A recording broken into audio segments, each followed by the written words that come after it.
all acting or of all artists. And I don't really understand what Ken's saying, because I don't think you would call it a stylized film in any way. It's not like an 18th century comedy, for instance. It was a perfectly human story, and as modern as they come, really. She won 2 Oscars. Marlon Brando wanted her. Laurence Olivier worshipped her. Millions adored her. But her own daughter could barely pick up the phone.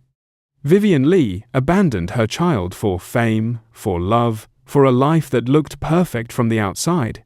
And what did she get in return? Electroshock therapy. A husband who walked out. A breakdown on a Hollywood film set so bad they replaced her with Elizabeth Taylor overnight. She gave up the one person who would have loved her unconditionally. And for what? This is the side of Vivien Leigh nobody talks about. Oh, I like doing a great many things. I love living in the country, I love gardening, I love reading, I love writing, I like painting, I love looking at painting, I like listening to music, I like my work, really above all, I suppose, and I like being with my friends. Vivien Leigh was born on the 5th of November, 1913, in Darjeeling, India. At the time, Darjeeling was a hill station in the far northeast of the country, still operating under British colonial rule. She was born Vivian Mary Hartley. Her father, Ernest Hartley, was of Scottish descent and worked as a clerk in the Indian civil service. Her mother, Gertrude, had Irish roots, though some accounts have also suggested possible Armenian or Indian ancestry on her side as well. That detail about her mother's background is worth pausing for a moment, because it points to something that would follow Leigh throughout her early career. She went to considerable lengths to keep that part of her heritage out of public conversation, and it is not hard to understand why. The entertainment industry in the early decades of the 20th century had very rigid ideas about image, about who belonged on screen and who did not. Having anything other than a purely European background could create serious obstacles for an actress trying to build a name for herself, particularly in Hollywood, so Leigh kept it quiet. It was one of the first compromises the industry asked of her, and it would not be the last. Her early childhood in India was relatively settled by the standards of colonial life at the time, but when Vivian was around 6 years old, her parents made the decision to send her back to England to be educated.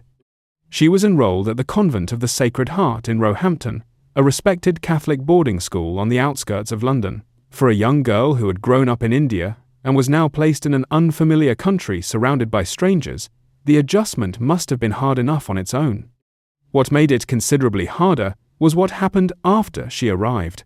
Her mother, Gertrude, dropped her off and then returned to India. Vivian would not see her again for 2 full years. That kind of separation at such a young age tends to shape a person in ways that are not always immediately obvious.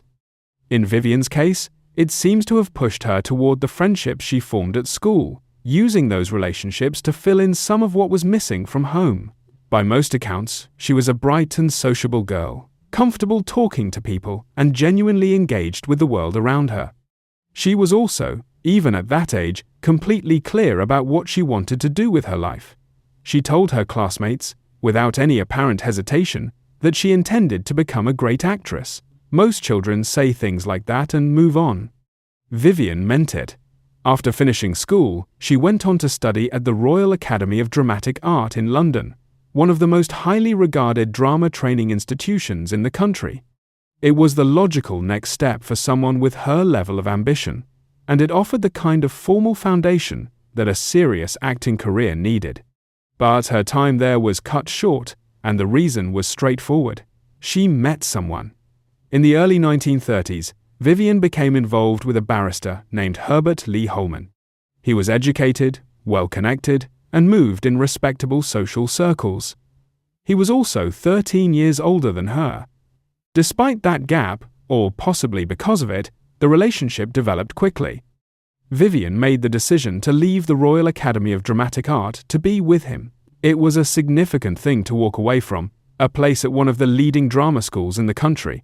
But at that point in her life, her feelings for Holman took precedence. The couple married on the 20th of December, 1932. She was 19. 10 months later, in October 1933, she gave birth to their daughter, Suzanne. Motherhood had arrived early, and while Leigh clearly had feelings for her daughter, it became apparent fairly quickly that domestic life on its own was never going to satisfy her. The ambition that had been there since her school days had not faded at all. If anything, it had grown. As she started to pursue acting work more seriously, one of the first practical issues she ran into was her name. Her agent was straightforward about it. Vivian Holman was not a name that was going to stand out. It did not have the right quality for the stage. Several alternatives were suggested, and Leigh rejected most of them. Eventually, she landed on a solution that felt personal rather than invented. She took her last name from her husband's middle name, which was Leigh. For her first name, she made a small but deliberate adjustment, changing the spelling from Vivian to Vivian, which had a slightly softer and more distinctive quality to it. That was how Vivien Leigh came to exist, not just as a stage name, but as the name the world would know her by for the rest of her life. With a new name and a clear sense of direction, she set about building her career in earnest. The moment that changed everything came in 1935, when she was 22 years old. She landed the role of Henriette in a stage production called The Mask of Virtue, a play that was generating real attention in London theatre circles at the time. The character was morally complex, and the material was considered quite bold for the era. Leigh committed to the role entirely, and the audience response was immediate. She received standing ovations, positive reviews came in across the board, and overnight her name was being spoken in circles that had barely registered her existence a few weeks earlier. It was exactly the kind of breakthrough that most actors spend years working toward, and she had achieved it in a single performance. Around the same time, while her public profile was rising sharply, Leigh attended a theatrical production in London featuring an actor who was generating considerable excitement of his own. His name was Laurence Olivier. Leigh watched his performance from the audience, and according to people who were with her that evening, she turned to a friend afterwards and stated quite calmly that she was going to marry him. The fact that she was already married, and that Olivier was also married at the time, did not appear to factor into her thinking in any meaningful way. It was a moment that, looking back, says a great deal about the kind of person Vivien Leigh was. When she decided she wanted something, she went after it. That quality had already shaped her career in ways that few could have predicted, and it was about to shape the rest of her life in ways that were far more complicated than anything she had yet encountered. Following her appearance backstage at the theatre where Olivier had been performing, the two began to spend more time together. Leigh had introduced herself to him in his dressing room after the show, and by most accounts the meeting left a strong impression on both of them. Olivier was already being talked about as one of the most exciting stage actors of his generation. Leigh, fresh off the success of The Mask of Virtue, was rapidly becoming a name to watch herself. On the surface, they were two ambitious actors moving in the same professional circles. But it did not take long for things to develop beyond that. The opportunity for their relationship to move forward came when Leigh was cast opposite Olivier in a film called Fire Over England, released in 1937. Landing a role in a large-scale historical production with a serious budget behind it was another meaningful step forward for her career. But the professional side of the project quickly became secondary to what was happening between the two leads off-camera. By the time filming wrapped, Leigh and Olivier were in a relationship, and both of them understood that this was going to have serious consequences. They were each still married to other people. Olivier was married to the actress Jill Esmond, and they had a young son together. Leigh was still married to Herbert Lee Holman, and they had their daughter, Suzanne. The situation was sensitive by any standard, and by the social standards of the late 1930s, it was particularly so. Divorce carried a real stigma at the time, and for two public figures whose careers depended in part on how audiences perceived them, the risks were significant. The relationship was kept as quiet as possible, though in the relatively small world of British theatre and film, true secrecy was never really an option. While all of this was developing in her personal life, Leigh's professional sights were fixed firmly on Hollywood. She had already built a solid reputation on the British stage and in British film, but the kind of global recognition she was after could only come from American cinema. That opportunity began to take shape when news spread that the American producer David O. Selznick was planning to adapt Margaret Mitchell's novel Gone with the Wind for the screen. The book had been a massive commercial success, and the film adaptation was already being treated as a major cultural event before a single frame had been shot. Leigh had read the novel while recovering from a broken ankle, working through it during the time she was stuck at home. She was immediately drawn to it, and in particular to the character of Scarlett O'Hara, the story's fiercely determined and morally complicated central figure.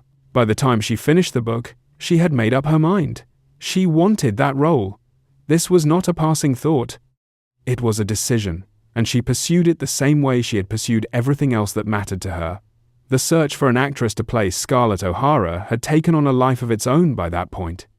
Selznick had conducted a lengthy and very public casting process, and the role was considered one of the most sought after in Hollywood history.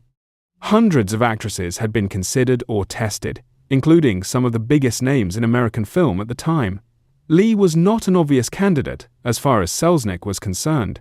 He was aware of her talent and her growing reputation, but he felt she was simply too English for the part.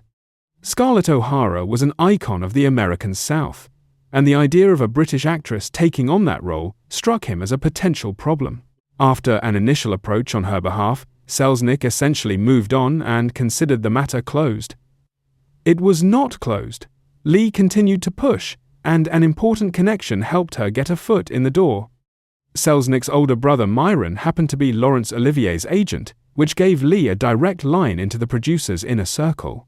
Myron Selznick believed she was right for the part and arranged for her to meet his brother.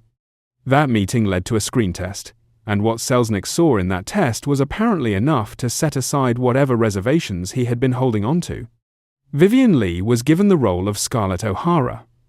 The production of Gone with the Wind was, by any measure, an extraordinary undertaking. Filming stretched across many months, with Leigh regularly working days that lasted up to 16 hours. The scale of the project was enormous, and the logistical complexity of the whole operation put considerable pressure on everyone involved. The production went through not one but 3 directors during the course of filming, which gives some sense of how chaotic things were behind the scenes at various points. The atmosphere on set was often difficult, and the cast, despite their professionalism, were under significant strain throughout. Leigh also worked considerably longer hours than her co-star Clark Gable, yet her salary was a fraction of what he was earning. Both of them, worn down by what felt like a never-ending production, apparently shared the belief that the finished film was going to disappoint audiences. Given the turbulence surrounding its making, that was perhaps an understandable conclusion to reach.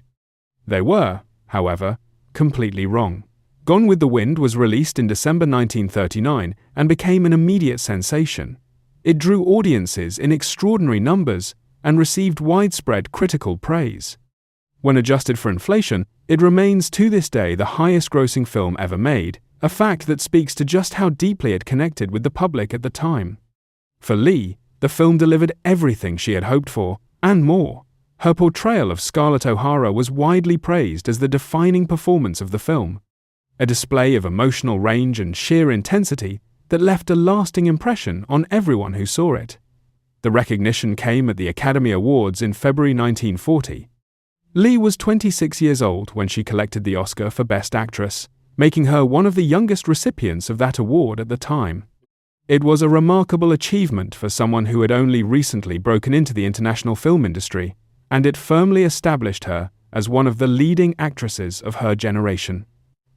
The evening itself, however, did not end entirely on a high. Leigh and Olivier attended the ceremony together, their relationship by then more openly acknowledged, and the night began well enough. But on the journey home, something shifted. According to Olivier's own son, Tarquin, Olivier was struggling with feelings of jealousy over Leigh's win. He reportedly took hold of her Oscar at one point and came close to striking her with it, though he stopped himself. He later acknowledged that he had been consumed by jealousy that night. It was a stark and unsettling contrast to what the evening should have been, and it offered an early look at the tensions that would come to define their relationship in the years ahead. Despite that difficult end to the night, 1940, represented a turning point for both of them in a broader sense. After months of legal proceedings, Leigh and Olivier both finalized their divorces from their previous spouses. The process came with painful conditions on both sides. As part of their respective divorce agreements, each of them had to give up primary custody of their children. Leigh's daughter Suzanne remained with Herbert Lee Holman, and Olivier's son stayed with Jill Esmond. It was a sacrifice that both of them had agreed to in order to be together, but it was not a small one, and the weight of it would linger for a long time. With those legal matters resolved, Leigh and Olivier were free to marry. They did so quietly, with the actress Katharine Hepburn serving as matron of honor at the small ceremony. After years of keeping their relationship largely out of public view, they were finally an official couple. To many people looking in from the outside, they appeared to be the perfect pairing. Two of the most talented and celebrated actors of their time, now together in every sense of the word. The reality, as it so often is, turned out to be considerably more complicated than it looked from a distance. The years that followed Leigh and Olivier's marriage should, on paper, have been among the most settled of their lives. They were together at last, both at the height of their professional powers, and finally free to live openly as a couple after years of keeping things hidden. But the reality of life together proved far more difficult than either of them had perhaps expected. The pressures that had been building quietly beneath the surface for some time began, gradually and then quite suddenly, to make themselves known. Leigh had already shown signs of what would later be understood as bipolar disorder during her stage work in the late 1930s. One particularly alarming episode occurred while she was performing in a stage production of Hamlet, in which she was playing Ophelia. Olivier stepped into her dressing room at some point during the run, and Leigh immediately began screaming at him with an intensity that stunned everyone who witnessed it. Then, just as suddenly as it had started, she stopped. She carried on as though nothing had happened, apparently with no awareness of what she had just done. It was deeply unsettling for those present, and it was far from an isolated incident. Over time, these episodes would become more frequent, more intense, and harder for the people around her to manage. At the same time, her career was not following the trajectory that her Oscar win might have suggested. After the extraordinary success of Gone with the Wind, there was considerable pressure on Leigh to follow it up with something equally impressive, and that proved difficult. She was passed over for the lead role in Olivier's film Rebecca, a part she had very much wanted. She also turned down the lead in Pride and Prejudice, a decision she would later come to regret. The roles she did take during this period failed to make much of a mark with audiences or critics, and after the heights of her Academy Award win, the contrast was noticeable and discouraging. Her personal struggles were deepening at the same time. In 1943, while she was in North Africa as part of a tour to entertain Allied troops during the Second World War, Leigh fell seriously ill. It took until 1944 for a proper diagnosis to be made, and when it came, it was a serious one. She had tuberculosis, a disease that at the time still carried significant risks and required careful management over a long period. She spent time in hospital and eventually appeared to recover well enough to return to normal life. What was not fully understood at the time was that the illness had not been entirely resolved. The tuberculosis had gone quiet, but it had not gone away, and that fact would have devastating consequences further down the line. Throughout the mid-1940s, Leigh was dealing with a combination of physical illness, professional disappointment, and the escalating effects of her mental health condition. Bipolar disorder involves cycles of extreme emotional states, periods of intense energy and elevated mood, followed by episodes of deep depression. In Leigh's case, those cycles were severe. The depressive episodes in particular were becoming harder for her to manage. Her insomnia worsened significantly. Her ability to keep her impulses in check became more unreliable. And the outbursts that had been occasional events in earlier years were now happening with greater regularity and greater force. In 1945, while filming the historical drama Caesar and Cleopatra, a serious accident occurred on set. A scene required Leigh to run across a freshly polished floor. She fell. At the time of the accident, she was pregnant, and the fall caused her to miscarry. The loss hit her extremely hard and pushed her into a deep depression that took a long time to lift. It was not the first time she had experienced a miscarriage, and it would not be the last, but the circumstances of this one, happening so suddenly and in such a public environment, made it particularly difficult to come to terms with. The strain on her marriage to Olivier was becoming harder to ignore. Leigh's condition was affecting every aspect of their life together, and Olivier, despite his genuine feelings for her, was finding it increasingly difficult to cope with the unpredictability that had become part of daily life. People who were close to them during this period have described the episodes as frightening. Her voice would change during a breakdown, becoming sharp and cutting in a way that felt completely at odds with her usual manner. Her eyes, according to her agent, would take on a quality that made her seem like a different person entirely. Afterwards, Leigh would have no memory of what had happened. She would feel frightened and ashamed, aware that something had occurred but unable to account for it. It was also during this period that Leigh began to seek intimacy outside her marriage. Her bipolar disorder, as noted by a number of people who have written about her life in detail, significantly affected her in ways that led to intense urges she found difficult to manage. She had affairs with various individuals over a period of time, and while Olivier was aware of what was happening, he found himself in an almost impossible position. He loved her, but he was exhausted, and the distance between them was growing. Things became more complicated when Olivier, while on tour in Australia, came across a young actor named Peter Finch. Impressed by what he saw, Olivier brought Finch into his company and gave him a meaningful professional opportunity. Finch repaid that generosity in a way that Olivier could not have anticipated. He began an affair with Leigh. By the time it became known to Olivier, those close to the situation have suggested that he had reached such a point of emotional exhaustion that his response was closer to resignation than anger. The life he and Leigh had built together was under enormous strain, and the affair with Finch was simply one more weight on a structure that was already close to breaking point. It was in the middle of all of this that Leigh was offered a role that many people consider the greatest of her entire career. Tennessee Williams had written a stage play called A Streetcar Named Desire, and the central character, a fragile, deluded, and ultimately tragic woman named Blanche Dubois, was exactly the kind of demanding and complex role that Leigh was drawn to. She committed to the part completely, performing it on stage in London to extraordinary critical response over the course of more than 300 performances. Those who saw her in the role spoke about the performance in terms that went well beyond ordinary praise. Leigh had an understanding of Blanche Dubois that felt deeply personal, and it came through in every scene. The character's instability, her desperate need to believe in illusions, her inability to face the world as it actually was, these were qualities that Leigh could reach for from somewhere close to her own experience. The work was exceptional, but it came at a genuine cost. Leigh herself acknowledged that inhabiting Blanche Dubois for so long and so completely had pushed her further into her own mental instability. She said that playing the role had tipped her into madness. Coming from most actors, that might sound like a dramatic way of describing a difficult job.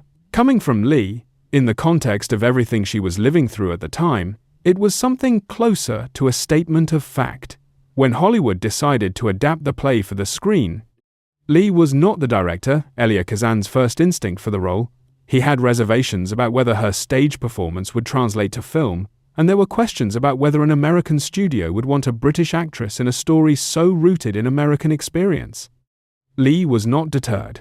She made her case directly, persuaded Kazan to give her the opportunity, and delivered a film performance that matched, and in certain respects, surpassed what she had achieved on stage.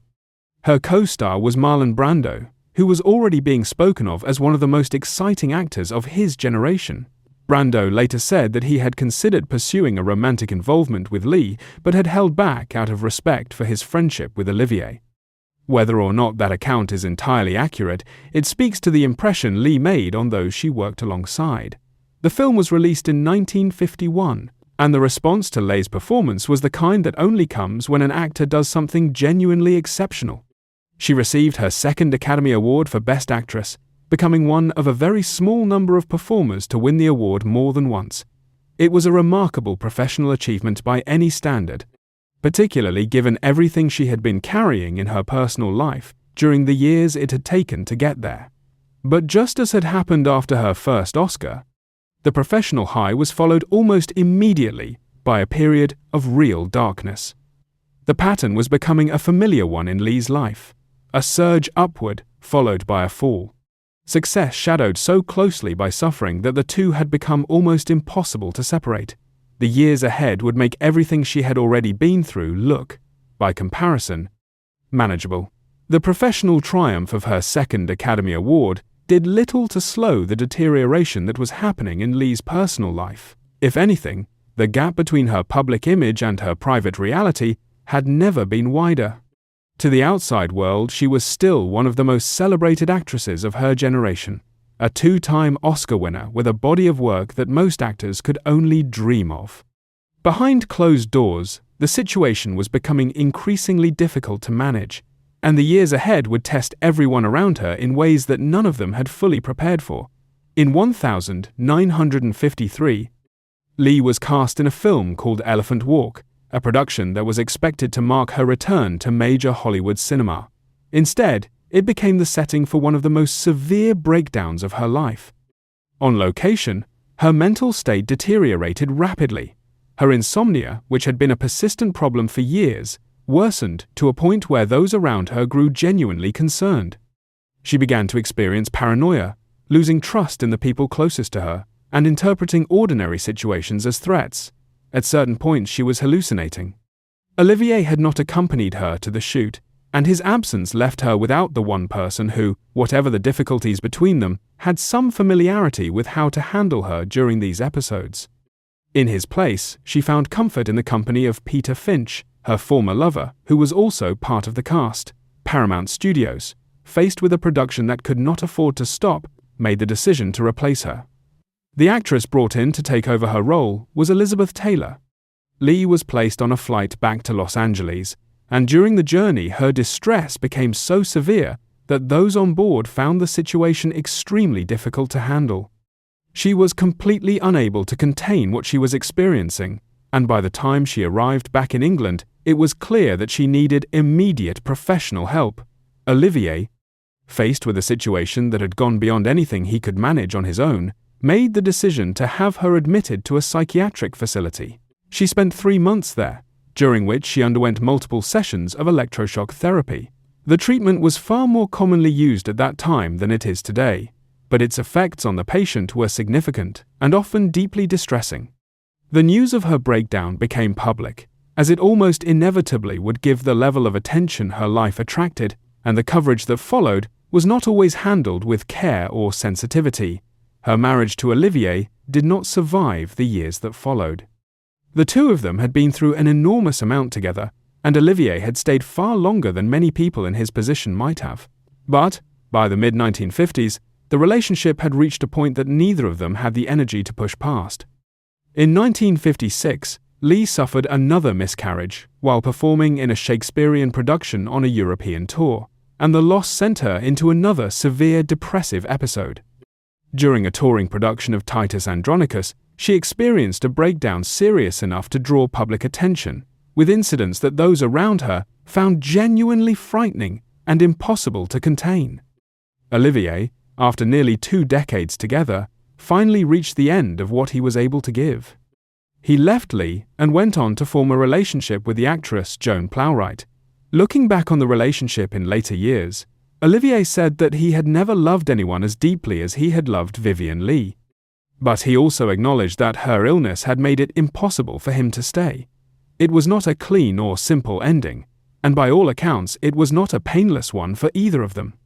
The divorce was finalized in 1960, closing a chapter that had defined both of their lives for more than 2 decades. After the separation, Leigh was not without support. An actor named Jack Merivale, who was fully aware of her condition and understood what it involved, stepped into her life and committed to being there for her. It was a relationship built less on the kind of passionate intensity that had characterized her time with Olivier, and more on steadiness and genuine care. Merivale knew what he was taking on, and he did not walk away. Olivier, for his part, made an effort to remain on reasonable terms with his former wife. he wrote her a letter after their separation that acknowledged the difficulty of everything she had been through and expressed genuine admiration for how she had carried herself during an enormously painful time. Leigh continued to work through the early 1960s, though it was not always straightforward. In 1963, she appeared in a stage musical called Tovarich, and while she ultimately received a Tony Award for her performance, the production itself was marked by serious incidents. Her behavior on stage became at times unpredictable and difficult to manage, with reports of forgotten lines, musical numbers performed at the wrong tempo, and on at least one occasion a physical confrontation with a fellow cast member while a full audience was watching. She had to be restrained and sedated on certain occasions during the run. The Tony Award was a genuine recognition of her talent, but the circumstances surrounding it painted a picture of someone fighting very hard just to get through each performance. Her final film appearance came in 1965, in a production called Ship of Fools. During the filming of a scene involving a physical confrontation, Leigh struck her co-star Lee Marvin with a high-heeled shoe with enough force to leave a permanent scar on his face. It was an incident that reflected how far things had progressed and how much the condition that had shadowed her for decades had begun to affect her ability to function safely in a professional environment. Ship of Fools would be the last film she ever made. By the summer of 1967, the tuberculosis that had first appeared back in 1943 had returned. Leigh was at home, attempting to rest and recover when she got up during the night and collapsed. Her partner, Jack Merivale, found her shortly afterwards. She had already died. She was 53 years old. When the news became public, the response in London was immediate and deeply felt. The city's theatres turned out their lights for an hour as a mark of respect. It was a tribute that spoke to the place Leigh had occupied not just in the film industry, but in the wider cultural life of the country.